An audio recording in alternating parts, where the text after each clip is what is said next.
humano, né? E principalmente o da criança. Tá? Então é isso que ele vai... Então a pedologia surge como uma grande ciência que pode ajudar, né? A pensar essa... E aí eu vou falar rapidamente aqui sobre a questão da tradução. Como que eu chego também na tradução. Então, as relações de tradução entre Brasil e Rússia são antigas. Vocês vão, para mim, elas aproximam a cultura. O que seria da gente se a gente não pudesse ler um Tolstói, um Dostoiévski, ou até mesmo um Edgar Allan Poe, ou Jack London, né, ou outros que não escrevem em português. O que seria da tradução se a gente não... o que seria da gente se não tivesse a tradução? Então, a tradução aproxima as culturas. Ainda no século XIX, o Pushkin, que é um grande poeta russo, traduziu um trecho de Marília de Dirceu e denominou assim, do português. Então, o poeta russo, uma referência na poesia lírica russa. Ele revolucionou também a língua russa também. Vocês estão vendo lá, ele morreu em 1837, então bastante novo também, porque ele morreu num duelo. E aí ele traduz do português um trecho de Marília de Dirceu.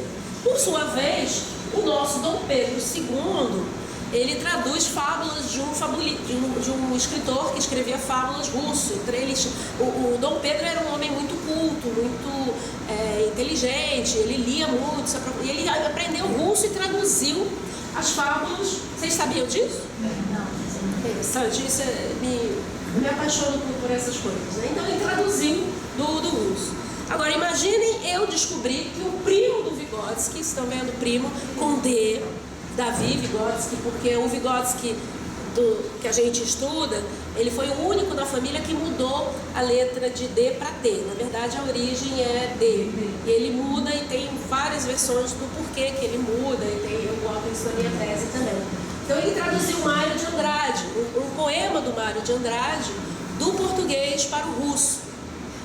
E isso eu descobri fazendo a minha tese. Aqui eu coloquei um facsímile da tradução, que uma colega minha, que é tradutora lá na Rússia, ela traduz os autores brasileiros para o russo, e o poema em português.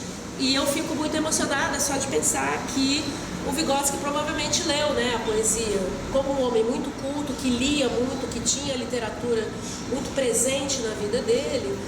E inclusive esse primo Vygotsky vai influenciar muito a formação do Vygotsky. E o Vygotsky, na verdade, no início da vida dele, ele é crítico literário, ele não é da psicologia nem da educação, ele se forma em direito e em filosofia e literatura. Isso também é importante, né? Falar que não é do campo da psicologia, ele vai para o campo da psicologia por outras razões, por assumir as tarefas da educação, que ele começa a se interessar pela psicologia.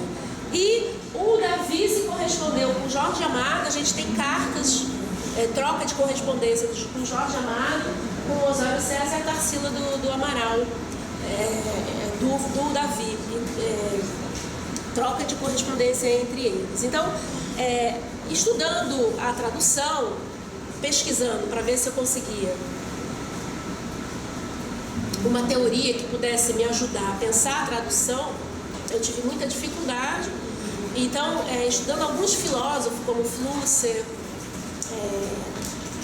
Buber e Lavoisier, alguns outros, eu tentei formular uma questão ética para mim do que é a tradução. Então, para mim, a tradução, o tradutor deve assumir o papel de suporte da autoridade do autor para que as ideias do original surjam com toda a força e beleza da tradução.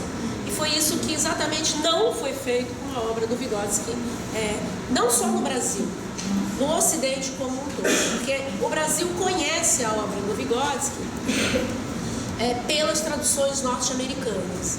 E essas traduções norte-americanas, elas começam a surgir no cenário, digamos assim, científico, no final dos anos 50 e início dos anos 60. E a questão que eu trago em plena Guerra Fria, o mundo vivendo a Guerra Fria nos anos 60, essa polarização, né? A União Soviética, o campo socialista, digamos, de um lado, né? E o campo capitalista, muito fortemente representado pelos Estados Unidos, do outro, como os norte-americanos descobrem Vygotsky. Como é que eles descobrem? Na verdade, eles têm uma grande questão, a questão da cultura. Como é que a cultura se faz presente na formação humana? E eles descobrem que Vygotsky estuda a cultura do ponto de vista de formação cultural, formação de desenvolvimento cultural. Só que cultura para eles é tudo aquilo que a gente cria ou surge no nosso desenvolvimento, com aquilo que a gente não nasce, e são os instrumentos que a gente cria para dar conta da nossa relação com a nossa realidade. E aí eles buscam no Vygotsky algumas respostas que eles não tinham, mas como é que eles fazem para levar um cara que criou tudo que criou num país socialista, que estava construindo uma sociedade socialista para o mundo capitalista, para o Ocidente? Alguma coisa eles tinham que tirar, né? Então eles, obviamente, eles deturpam por aí. Eles vão negar a base filosófica do Vygotsky, que é o materialismo histórico dialético, o marxismo principalmente, né? Carlos Marx, e também o Spinoza. O Baruch Spinoza, o filósofo que o Vygotsky leu com 14 anos. E que ele também vai beber no Spinoza para poder desenvolver as ideias que ele vai desenvolver a respeito do desenvolvimento humano. Quem já leu Spinoza deve estar lembrando da revolução que ele faz no campo do estudo da filosofia. Inclusive ele rompe com o Descartes, que foi professor dele, e ele rompe inclusive com essa visão dualista, corpo-mente, e que a gente tanto ainda hoje está presente na nossa prática. Se a gente for olhar para a prática nossa, chegou mais um representante, né, masculino. Seja bem-vindo. Então, ele vai... Eu brinco, e isso na verdade é uma brincadeira da minha orientadora, que é a Elizabeth Tunes, que hoje é uma grande amiga minha e parceira, colaboradora nas traduções, que ela foi aprender russo, né, também, já com 50 e poucos anos, e hoje já está me ajudando muito nas traduções, que ela fala, eles tinham que colocar um pouquinho de água sanitária no vermelho do Vygotsky para poder trazer ele para o Ocidente. Então, com certeza, isso aconteceu, e quando a gente analisa os textos, isso fica evidente, né? Então, só também mais uma... Sim, alguma pergunta? Tá tudo bem? Alguma dúvida? Também uma síntese que eu gosto, às vezes, de fazer só para a gente partir, a gente sai da síntese e vai desenvolvendo. Então, a teoria histórico-cultural, ela surge num momento, num contexto de mudança social radical, que impôs a necessidade de uma escola para todos deviam estar na escola. Então, a valorização, inclusive, dessa instituição, a instituição escola como uma unidade, aí, né, um fenômeno importante para a formação humana. No campo científico, você tinha um embate, e que o embate tinha, não, até hoje ele permanece, né? Quer dizer, a gente está presenciando até isso mesmo também, né, em vários lugares. Quer dizer, as teorias metafísicas deterministas, essa visão determinista de humano parece que está com muita força voltando, né, para a atualidade, né? Tanto na psicologia quanto na pedagogia tinha um embate, né, forte do que é biológico e o que é social do desenvolvimento humano. Como é que você consegue distinguir, inclusive, o que está, né, impulsionado pela biologia e o que o social faz, né, no desenvolvimento humano? Então, era um embate, e ainda hoje posso dizer isso, acho que ainda hoje está muito presente no campo científico. Quando a gente olha, se você parte de uma visão dualista, você já está falando, né? Você já está falando que isso está presente. E, na verdade, o Vygotsky até vai se inserir nessa questão, né, de uma forma bastante interessante, sendo acusado, quando ele começa a ser perseguido no final da vida dele. Ele vai ser, inclusive, eu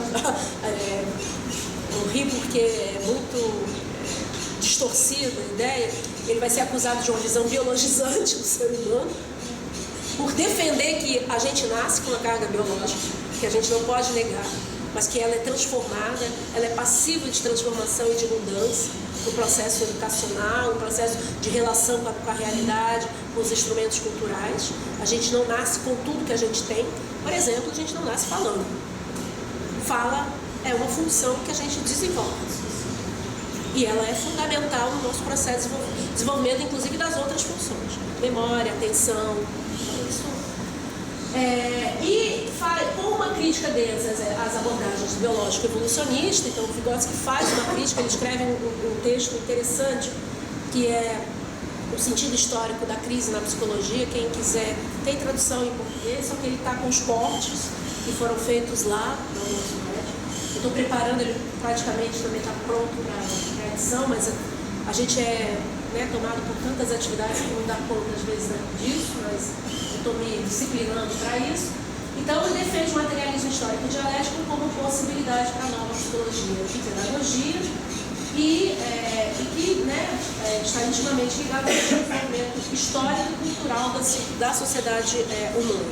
Então é isso que o Vygotsky vai defender. O que ele vai falar? Olha, existem funções psicológicas com as quais a gente não nasce, que elas são desenvolvidas no processo da relação social. A gente não se socializa, aliás, essa é uma questão também importante para a gente pensar, porque muitas vezes a gente fala assim, a criança vai se socializar na educação infantil, na escola.